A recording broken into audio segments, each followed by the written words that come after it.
The question becomes, what, ladies? How? How do you tune into it?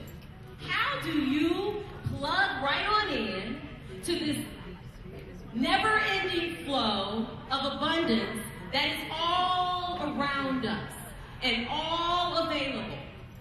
It is truly the difference between those that create the lives that they want and those that don't. The people that may grow up in the same neighborhood, came from the same kind of family circumstances, came from the same situation, sometimes even worse, that were able to think of examples, could be right here in this room. And if it's not in this room, if it's not you, we all know of others that they came from crazy dismal circumstances, but they were able to come out of that and create an amazing life for themselves that they are very proud of. It is because it started in their mind. Abundant thinking is the key. So it is something that you tune into. So what I would like to do is give you a few of my hows, okay? And there's a lot of awesome thought leaders and authors and coaches and experts. We've been hearing from some amazing women all day today. I can't wait to put my butt in the seat and listen to Dr. Iyanla Vanzant, who'll be coming up. So I'm sure she could stand here right now and just rattle off about 100 different ways to increase abundance. There's a lot of different ways to do it. So I would like, if you would allow me to share 5 ways that I personally have experienced and that I believe can help a woman increase her flow of abundance. Part of it is figuring out how to work this clicker, as I call it. So let's talk about it. You can feel free to write it down or just listen, ladies. It's up to you. But I want you to grasp this. And a lot of this is not stuff you've never heard before, but a lot of times, you know how it is. You just kind of need to hear it again and maybe hear it from somebody else. Or maybe you weren't at a place in your life at the time when you first heard it where you were really ready to do something about it. So I'm hoping that maybe at this moment in time in your life, you're ready to receive it so it can just take off.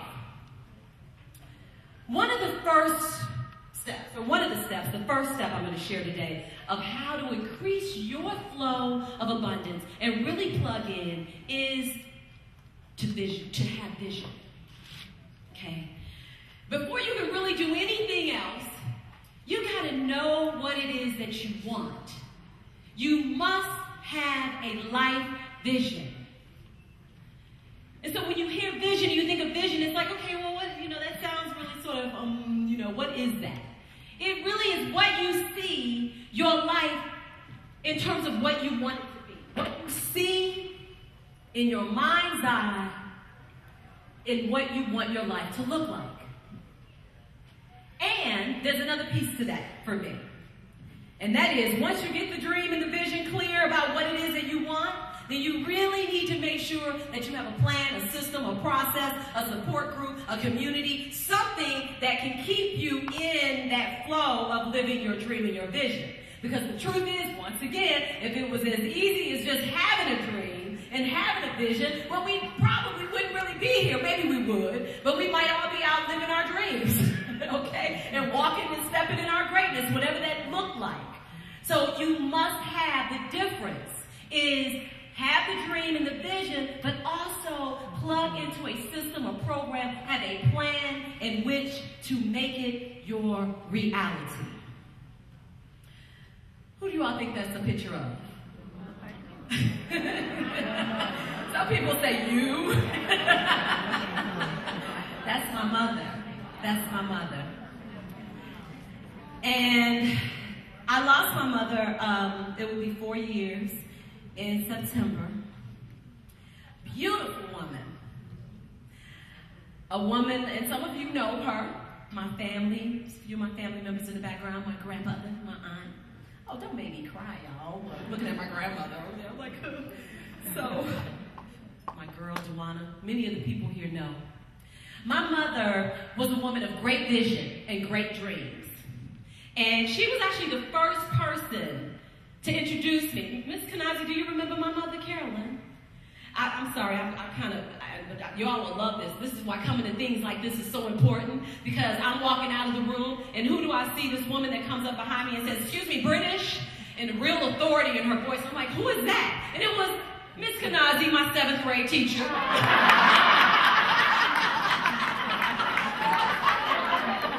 like, yes.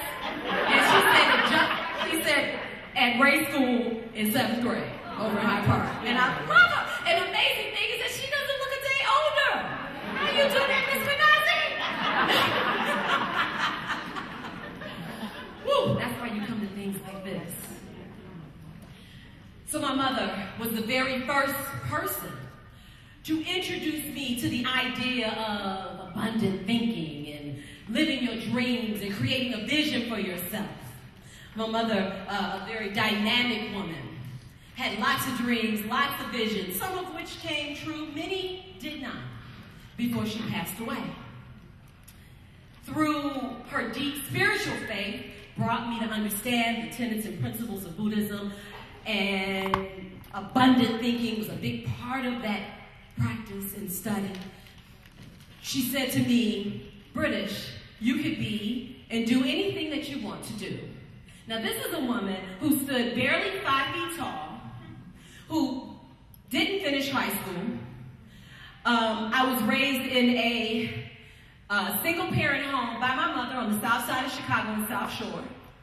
Had an awesome father, but he really wasn't there for me in the way in which a girl needed, because of his own suffering through alcoholism for all of my life and all of his, until it took him out some 10 years or so ago. So from, on paper, I don't know, things could have turned out way different for me. Seriously.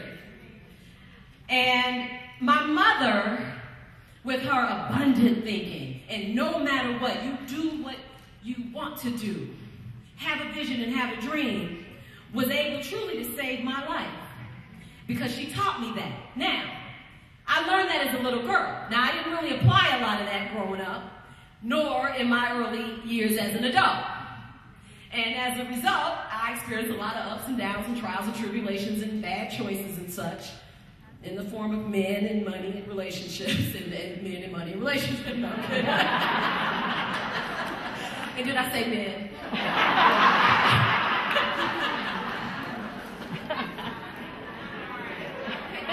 Thank you. I appreciate that. It was a long journey to the man I'm married to today, who is my love, my life, my partner, my champion, and the first man that I ever fell in love with that said, "Baby, you go do you, because you are all that."